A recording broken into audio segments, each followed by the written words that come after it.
just was devastating to me.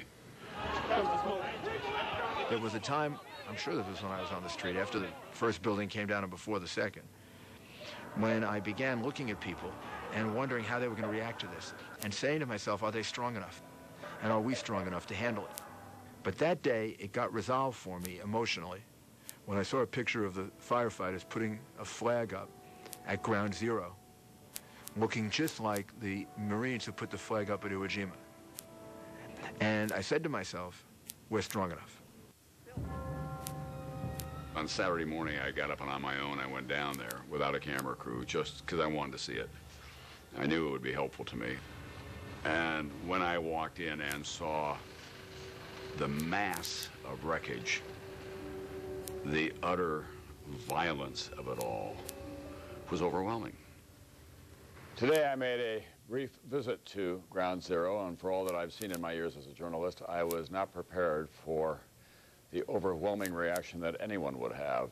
It is a massive and ugly legacy to the worst kind of inhumanity, but it's also a holy place. Thousands died there, many of them violent deaths. Now they deserve peace and justice. It does now appear that United States military action against targets in Afghanistan, that action is underway. One of our beloved colleagues, a member of my personal staff, has contracted a cutaneous anthrax infection.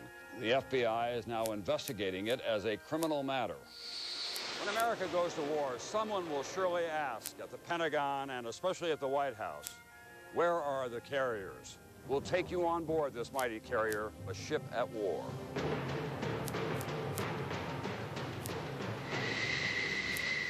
As we load onto the F-14 and go through our pre-flight checks, I am focused on two goals: not screwing up and not throwing up.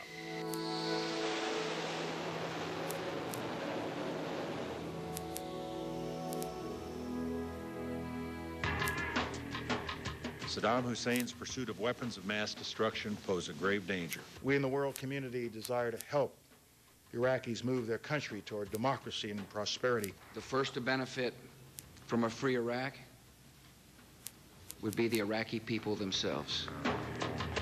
Before the war began, when I went over to Iraq, what was constantly reinforced in my own mind was that this was going to be more difficult than the people in Washington were telling me, who thought we should go to war. A lot of people were very unhappy with Saddam Hussein.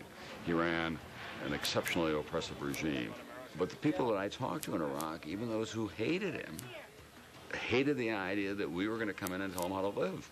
Who do you want to fight against? Against the United States. Against the United States? The government, not the people. Not the people? Yes. When I came back and was interviewing administration officials and sharing that with them, trying to get their reaction to it, they would say, well, they had to say that, or they'd go to jail. I said, well, I've been at this a while. I know when people have to say things. It's not what they wanted to hear. Saddam Hussein's regime is a grave and gathering danger. War began. It was over in military terms quite swiftly, very efficiently, and it seemed at the outset like a great military victory. I firmly believe, and history will prove, that decisions that I made and the actions our country took will make the world more peaceful. I thought when the statue of Saddam came down, that was a great symbolic punctuation point. I didn't think it was the end of the story. Good evening from Baghdad, where a small sign along the road from the airport says it all. The sign reads, "Caution, Ambush Alley. Have a nice day." What I remember about that visit to Iraq 100 days after so-called major combat is that everyone I talked to on the American side, they agreed that they had about another 45 days to get this right. When do you think you can say with confidence that we've eliminated that threat? We believe that the next 30 to 60 days are crucial. Now, I had no idea that it would deteriorate as quickly or as gravely as it has. But I always believed that there was the possibility of civil war and anarchy before they got it right.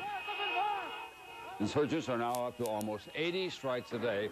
It's the highest number since the fall of Saddam, as they try to derail the interim government and the prospects of an election. The president said in his first debate that this is hard work, and he was mocked by some people for having said it quite that simplistically. It is hard work.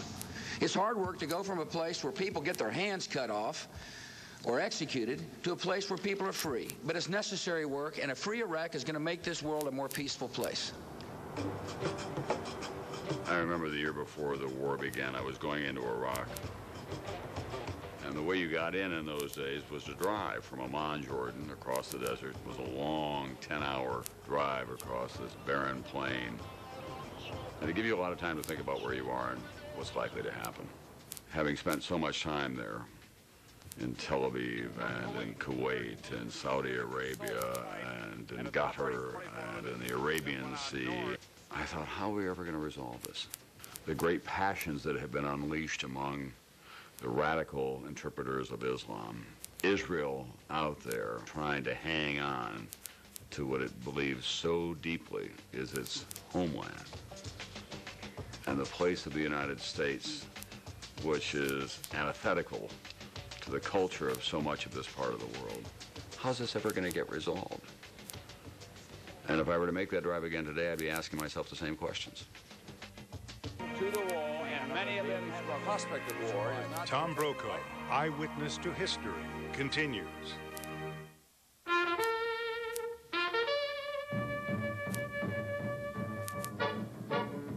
My first real memories of life are in an army base, where all the talk and all the activity was organized around World War II. And so I thought, as a youngster, the world would always be at war, and then suddenly it was over. He's the boogie-woogie bugle boy of Company B. And everybody came home, and no one talked about the war. No one said very much about it. I went to Normandy to do the 40th anniversary of D-Day. 40 years ago, this became one of the bloodiest battlegrounds in American military history.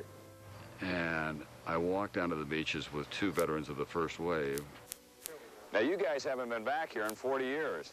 Right. That's right, Tom. First time back. Yeah? How does it look to you? Peaceful? Looks peaceful, right? And they were wearing their windbreakers, and their wives had their tight little permanents, and they were modest, hardworking, very humble people. Have you ever been more scared? No. Really scared that day. Always one question they ask me, and they say, would you go back? Would you do it all over again? My answer is absolutely, I'll do it all over again to let you here in America stay free. They weren't going around beating their chest saying, look at me, look what I did. Quite the opposite. They were humbled by what they'd done. And I thought, oh my God, these are the people who raised me. These are the people in my hometown, my parents' best friends, the people that I cared the most about. And I thought, I've got to write about this. When this book came out and when Steven Spielberg and Tom Hanks made Private Ryan, I think America was longing for authentic heroes. They didn't complain. They didn't blame anybody else. They understood that here's the circumstances. If I don't help, who's going to? If I don't serve, who's going to have to serve in my place? I could write about World War II the rest of my life because there are so many stories. I was just at the 60th anniversary of D-Day, and we came across another story. Colonel Frank Naughton, who led a group of guys from an infantry paratroop regiment through a horrendous battle for 5 days in a French village. He was this modest man. I'd never heard his story before. And I thought, well, how can I say one story is better than the next? It wasn't a perfect generation. My pleasure. And a lot of them argue with me about it. You know, Andy Rooney, I don't think we were the greatest generation, Brokaw. It's a great title for a book, but it's a false premise that that generation was greater than any other. Andy, I'm going to put an asterisk by your name. I'm willing to laugh about that because it's been a great pleasure. I'm proud to have had a part in bringing attention to this generation. Orzechowski of New York, Abernathy of North Carolina, Haig of Minnesota. Here they had a rendezvous with death, and they were all heroes.